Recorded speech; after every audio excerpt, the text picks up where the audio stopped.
بسم اللہ الرحمن الرحیم، السلام علیکم۔ 4:50 تک کا وقت، بس اس سے آگے نہیں۔ 4:50 پاکستان نے ایسی بات پہلے کبھی نہیں کی۔ جب سے مذاکرات کی بات ہو رہی ہے، پاکستان کی طرف سے اس طرح کی سٹیٹمنٹ پہلے کبھی نہیں آئی۔ انتظار کیا جا رہا ہے ایران کے وفد کا۔ ابھی یہ بھی نہیں پتا امریکہ کے وفد کا کیا بنتا ہے۔ بار بار ٹائم آیا کہ اب آ رہے ہیں، اب اس کے بارے میں کوئی کنفرمیشن ہی نہیں ہو رہی۔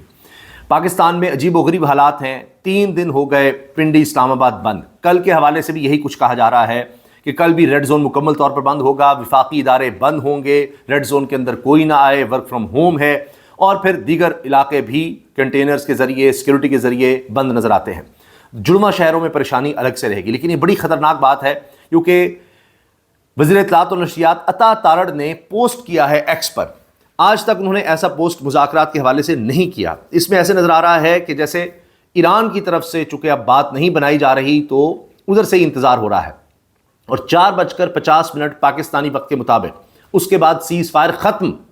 یہ بات کیوں کہہ رہے ہیں عطا تارڑ؟ اس کا مطلب ہے کہ دوبارہ جنگ خدا نخواستہ، اور دونوں طرف سے تیاری ہے۔ ابھی ایسا لگ رہا ہے کہ جنگ کا خدا نخواستہ ایک راؤنڈ اور ہوگا، اور شاید اس کے بعد پھر مذاکرات ہوں۔ یہ کہتے ہوئے مجھے اچھا نہیں لگ رہا، لیکن ابھی تک کے حالات یہی بتا رہے ہیں۔ ٹرمپ نے بھی کہہ دیا ہے کہ ہماری جنگ کی تیاری ہے اور بمباری پہلے سے زیادہ ہو جائے گی۔ اب یہ دیکھیں کہ ایک تو یہ بات کہنا کہ ایران نے مذاکرات میں شرکت کے بارے میں تاحال جواب نہیں دیا، ایران کے جواب کا بھی انتظار ہے۔ صبح 4:50 پر سیز فائر ختم ہو رہا ہے۔ پاکستان ثالث کے طور پر اپنی کوششیں جاری رکھے ہوئے ہے، یعنی ابھی تک کوئی بات بنی نہیں۔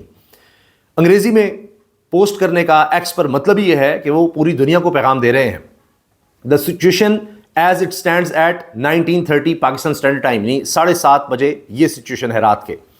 Number 1، formal response from Iranian side about confirmation of delegation to attend Islam Abad peace talks is still waited۔ ابھی تک وفد کا کچھ پتہ نہیں ایران کی طرف سے۔ Number 2، Pakistan as the mediator is in constant touch with Iranians and pursuing the path of diplomacy and dialogue۔ ہم مسلسل رابطے میں ایران سے اور سفارتی معاملات کو سلجھانے کی کوشش میں لگے ہوئے ہیں۔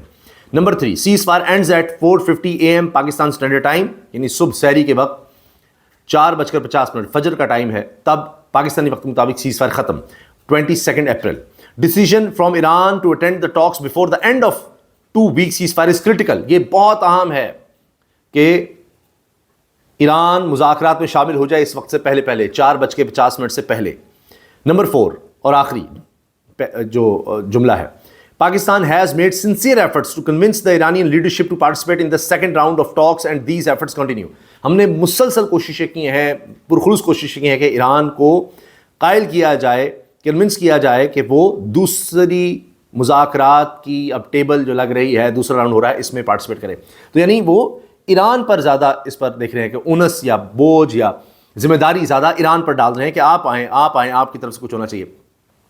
اب امریکہ کی طرف سے بھی کچھ کنفرم نہیں ہو رہا۔ پاکستان نے امریکہ اور ایران سے سیز فائر میں توسیع کی درخواست کم از کم ضرور کر دی ہے کہ جی 4:50 پر سیز فائر ختم ہو رہا ہے، تو آپ سیز فائر تو جاری رکھیں، مذاکرات کے بارے میں ابھی چیزیں نہیں کلیئر ہو رہی، تو کم از کم یہ کام تو کیا جائے۔ پھر جناب اسلام آباد جڑواں شہروں میں کل تیسرے دن بھی وفاقی سیکریٹریٹ بند ہوگا، ورک فرام ہوم ہوگا۔ کابینہ سیکریٹریٹ نے نوٹیفیکیشن جاری کر دیا۔ لگتا ہے کہ سپریم کورٹ دیگر عدالتوں کا بھی یہی حال ہوگا، اور یہی صورتحال کا سامنا ابھی رہنے والا ہے جڑواں شہروں کو۔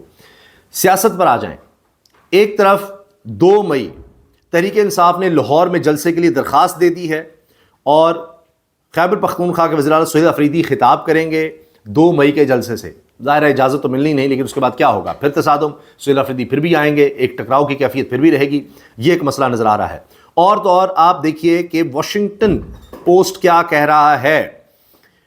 واشنگٹن پوسٹ میں آپ دیکھیے کہ آرٹیکل چھپ گیا ہے، تازہ آرٹیکل، اور اس کا عنوان بڑا دلچسپ ہے۔ لکھا ہوا ہے کہ the man that Pakistan can jail but not arrest, وہ شخص جس کو جیل میں تو ڈالا جا سکتا ہے، اس کو مٹایا نہیں جا سکتا، ختم نہیں کیا جا پا رہا، وہ ہے خان۔ تو یہ جناب ساتھ ٹائٹل لگایا ہوا ہے democracy under siege, prisoner number 84 release Imran Khan. یہ جی واشنگٹن پوسٹ، مشہور و معروف امریکہ کا جریدہ، اس میں اب خان کے چرچے ہیں، وہاں پر خان کی بات ہو رہی ہے۔ پھر یہاں پر 2 مئی لاہور مینار پاکستان پر جلسے کی درخواست ہو رہی ہے۔ بہنوں کی بات کریں تو رات گئے تک دھرنا جاری رہا، جب میں ویڈیو بنا رہا ہوں اس وقت تو دھرنا جاری ہے۔ بہنوں نے پھر دھرنا دے دیا، آج پھر کسی کی ملاقات نہیں خان سے ہونے دی گئی. یہ ایک مسئلہ الگ لگ رہا ہے. حکومت اب بھی خان سے خوفزدہ ہے، اسی خوف میں مبتلا ہے، تو اس سے حکومت باہر ہی نہیں آ رہی. پھر آپ یہ دیکھیں کہ IMF کی طرف سے بڑی خطرناک خبر آ گئی ہے پاکستان کے لیے، اور اگر ہوش کے ناخن اس حکومت کے لیے تو 11 شرائط ہیں، نئی شرائط ہیں. پہلی شرائط بھول جائیں، نئی شرائط آ گئی ہیں. یہ ابھی سعودی عرب سے $3 ارب ملنے کے بعد، وہ تو $3 ارب UAE کو چلے گئے، اس کے بعد پھر نئی شرائط آ گئی ہیں. اور ابھی آپ سوچئے کہ یہ رقم نہ آتی تو کتنی خوفناک اور شرائط ہوتی ہیں، کیونکہ آپ کے ضرب معاملہ کے ذخائر جتنے کم ہوتے جائیں گے شرائط اتنی سخت ہوتی جائیں گی. تو یہ تو سزاؤں کے برابر ہے جو شرائط نظر آ رہی ہیں. اس سے حکومت کو بھی نقصان ہونا ہے اور سزائیں عوام کے لیے بھی ہیں، کیونکہ اس میں بجلی اور گیس مزید مہنگی کرنے کی بات ہے. IMF کی شرط جو حکومت نے ہر صورت ماننی ہے، جس طرح پہلے مانی ہے، بجلی اور گیس اور مہنگی کرو. $1.2 ارب کی اگلی قسط کی منظوری کے لیے IMF نے 11 نئی شرائط عائد کر دی ہیں، اور ان کے تحت اسلام آباد کو پیپرا کے قواعد میں ترمیم کرنا ہوگی تاکہ سرکاری اداروں کو اربوں روپے کے ٹھیکے بغیر مقابلے کے دینے میں حاصل ترجیح ختم کی جا سکے.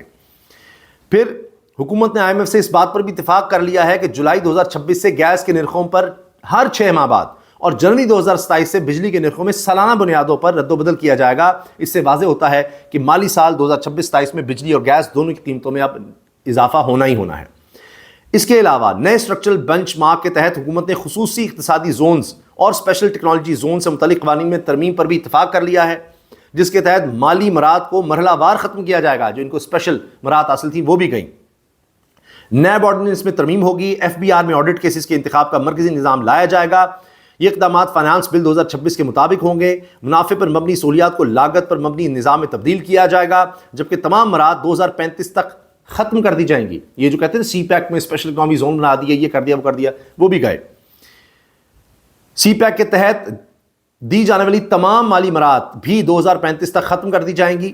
PPRA قوانین میں ترمیم ستمبر 2026 تک آئندہ بجٹ کی منظوری کے بعد کی جائے گی. IMF کا ایگزیکٹو بورڈ اگلے ماہ $7 ارب کے ایکسٹینڈڈ فنڈ فیسلٹی پروگرام کے تحت تیسرے جائزے کی تکمیل اور چوتھی قسط کے اجرا کی منظوری پر غور کرے گا. یہ شرائط ہم نے مان بھی لی ہیں، ابھی پھر انہوں نے غور کرنا ہے. یہ 11 نئی شرائط آ گئی ہیں جی. ابھی بھی قاضی فائز عیسیٰ پر کوڑے لگ رہے ہیں. صحافی یہ بات کر رہے ہیں کہ جی قبر تک یہ چیزیں پیچھا کریں گی. جو انہوں نے بلے کا نشان لیا ہے نا، اس کی جتنی مرضی وضاحتیں دیتے رہیں، کیونکہ جب ذرا بات ہوتی ہے وہ وضاحتیں دینے لگ جاتے ہیں. کچھ صحافی سامنے آ جاتے ہیں جو ان کی وضاحتیں پہنچا رہے ہوتے ہیں. تو مطیع اللہ جان صاحب ہوں، دیگر صحافی ہوں، وہ اس پر لکھ رہے ہیں بلے کے نشان والا فیصلہ قبر تک قاضی کا پیچھا نہیں چھوڑے گا. یہ جسٹس منیر کے فیصلے سے بھی بدترین اور شرمناک فیصلہ ہے. جسٹس منیر سے بھی بدترین الفاظ میں تاریخ جسٹس قاضی فائز عیسیٰ کو یاد کرے گی. مطیع اللہ جان، اس پر ثاقب بشیر صاحب وہ بھی بڑے زبردست کورٹ رپورٹر ہیں، لکھتے ہیں بات تو سچ ہے لیکن بات ہے رسوائی کی. اسد طور، دیگر جناب انڈیپینڈنٹ صحافی، حسنات ملک صاحب ہوں، سب کہتے ہیں کہ اس سے بدترین فیصلہ کبھی نہیں ہوا. بلے کا نشان چھینا گیا، پھر اس کے بعد 2024 میں جس طرح ریگنگ کی گئی، تاریخ کی بدترین دھاندلی ہوئی، اور آج آپ دیکھیے کہ ہم کس نظام میں بیٹھے ہوئے ہیں. اور 2 سال سے زیادہ عرصہ گزر گیا ہے ان الیکشنز کو، ریگڈ الیکشنز کو. پاکستان میں کوئی بہتری نہیں آ رہی. موجودہ نظام کو 4 سال ہو گئے ہیں. آپ دیکھیے کہ ہم کہاں کھڑے ہیں کہ 11 IMF کی نئی شرائط ہیں. پھر آگے دوڑ پیچھے چوڑ، جس طرح پنجابی میں کہتے ہیں. دنیا نیوز کی خبر کے مطابق لاہور شہر میں 929 فلٹریشن پلانٹس میں سے 280 پلانٹس کام نہیں کر رہے، ناکارہ پڑے ہوئے ہیں. اور یہ نئے منصوبے شروع کرتے ہیں، پرانوں کا یہ حال ہے کہ وہ ناکارہ ہوتے چلے جا رہے ہیں. اور کارکردگی سنیے. لاہور میں صرف 4 ماہ کے دوران 30,55,000 سے زائد چالان، 6 ارب 50 کروڑ روپے جرمانے ہوئے ہیں. یہ اس طرح سے کمانے کا طریقہ ہے، لوگوں پر جرمانے کرو اور وہاں سے کمائی کرو. باقی تو جی ان کی کارکردگی کا اور کیا پول کھولیں.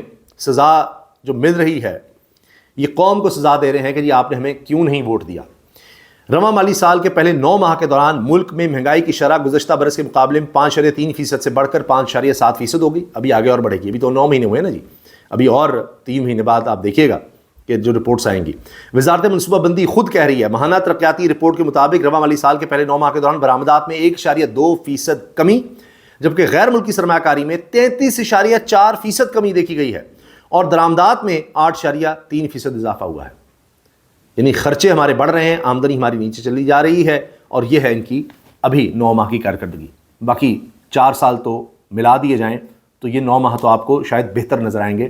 اندازہ لگائیے یہ حالت ہوئی ہے ہماری. اللہ حافظ.